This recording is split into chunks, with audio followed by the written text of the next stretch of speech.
ජනතාව මුහුණ දීලා තියෙන ඉතාම බරපතලම ප්‍රශ්නය ආර්ථික ප්‍රශ්නවලටත් වඩා මේක ආධ්‍යාත්මික ප්‍රශ්නයක්. මුළු ජාතියේම පෞරුෂය විනාශ කරන, පෞරුෂය දුර්වල කරන මද්ද්‍රව්‍ය යෝදුර කාලයක් තිස්සේ සංවිධානාත්මක පවත්වාගෙන ඇවිල්ලා දැන් ජාතියේ අඩපණ කරලායි තියෙන්නේ. විශේෂයෙන්ම යෞවන සහ තරුණ පරපුර බේරා ගැනීමෙන් තොරව අපට අනාගතයක් ගැන හිතන්නට බෑ. එනිසා ඊටම වැදගත් වෙන්නේ ඊට එරෙහිව ඒ සහ මුලින්ම මුල්නු පුටා දැමීමට කටයුතු කිරීමයි කියලා මම මේ රටේ ලේඛකයෙක් හැටියට මම තරයේ විශ්වාස කරනවා.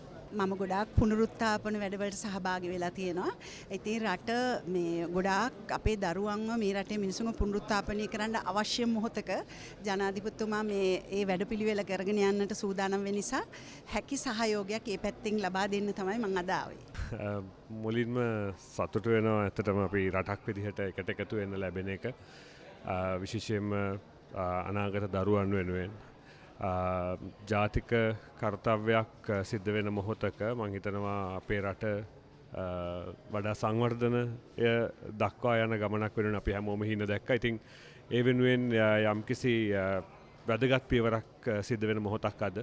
ඉතින් බොහොම ගෞරවයෙන් සහ සතුටින් ඒ වෙනුවෙන් සහයෝගය දක්වන්න ආවා. මම හිතන්නේ අපේ රටේ මේ අවස්ථාවේ පෙළ ගැහිලා ඉන්න විශේෂ වූ මේ කර්තව්‍යයට මම හිතනවා මගේ උපරිම සහයෝගය මේ වෙලාවේ දිය යුතුයි කියලා. අපේ රටක පුරවැසිය හැටියට අපිට ලොකු වගකීමක් තියෙනවා. අපේ පරම්පරාව වෙනුවෙන්, අපේ තරුණ පරපුර වෙනුවෙන් අපි වගකීමෙන් වැඩ කරන්න ඕනේ පුරවැසිය කියලා හැමෝටම මේ දේ දැනෙන්න ඕනේ කියලා තමයි මගේ අදහස. මම ප්‍රගීත් රත්නායක.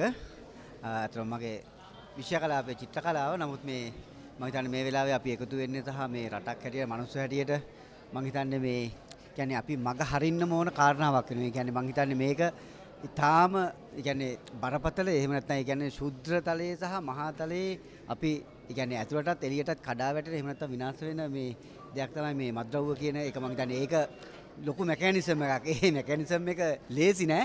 නමුත් මේ උත්සාහය සහ මේ එකතු වීම මම හිතන්නේ ඒ වෙනුවෙන් අපි ක්‍රියාත්මක වෙන එක අංශුවක් පාසා මම හිතන්නේ අපි මැදිහත් වෙන්න ඕනේ. මම හිතන්නේ ඒකෙන් වෙන්නේ අපේ අනාගතවාදී පරම්පරාව, ඒ කියන්නේ අපි අනාගතවාදී අදහසින් අපේ ඊළඟ පරම්පරාව නිරෝගී කර ගැනීම සහ ආරක්ෂා කර ගැනීම. මම හිතන්නේ ඒකත් එක තමයි අපිට තීන්දුව ගන්න වෙන්නේ. මම හිතන්නේ මේ එකතු වීම අනාගතය වෙන්නේ. මම හිතන්නේ ඒක අපි තාම අගය කළ යුතු සහ පැසසිය යුතු කාරණාවක්. මම හිතන්නේ ඒ වෙනුවෙන් අපි හැමෝම, ඒ කියන්නේ අපි ප්‍රවාහයක් හැටියට ගලාගෙන ගිහිල්ලා මම හිතන්නේ මේ අනාගතය වෙනුවෙන් අපි මේ පෞර ශක්තිමත් කරන්න ඕන. ඒ වෙනුවෙන් අපි මම හිතන්නේ අපේ ඇක්ට් එක නැත්නම් අපේ ක්‍රියාව ක්‍රියාත්මක කරන්න ඕන කියන අදහස තමයි මට කියන්න තියෙන්නේ මේ වෙලාවේ. ඇත්තට මේ ව්‍යාපෘතිය පටන් ගත්ත කිව්වම ජනාධිපතිතුමා මට ගොඩාක් සතුටක් දැනුණා. මොකද මට පුතාලා දෙන්නෙක් ඉන්නවා. ඉතින් මම හැමතිස්සෙම පුතාලා එළියට යනකොට මම බයයි. මොකද අපේ රටේ මේ වගේ මද්ද්‍රව්‍ය ගොඩාක් පැතිරිලා තියෙනවා සහ දරුවන් ඒකට ගොඩාක් ගොදුරු වෙලා තියෙනවා. ඒක නිසා මට පුතාලා එළියට ගිහලා ගෙදර එනකම් මම බයයි ඉන්නේ. ඒක නිසා මට හරි සතුටක් දැනුණා මේ වගේ කාර්යයක් පටන් ගන්නකොම් ජනාධිපතිතුමා. ඉතින් ඒක ඉදිරියටම ශක්තිමත්ව ක්‍රියාත්මක වෙන්න කියලා මම ආශිර්වාද කරනවා. ඉතාමත් මෑත කාලේ අපේ ඉතිහාසයේ අපි දැකපු ඉතාමත් වටිනා වැඩසටහනක්. මොකද කාලෝචිත වැඩසටහනක්. දවසින් දවස අපේ තරුණ පරපුර මේ මත්තුව දුරින් දවස බිලිවෙන මේ සියලු දෙනා අපේ දුවා දරුවන් වෙනුවෙන් ගරු ජනාධිපතිතුමා ඇතුළු මේ රජය ගත්ත මේ පියවර 100,000 වාරයක් අපි අගය කරනවා.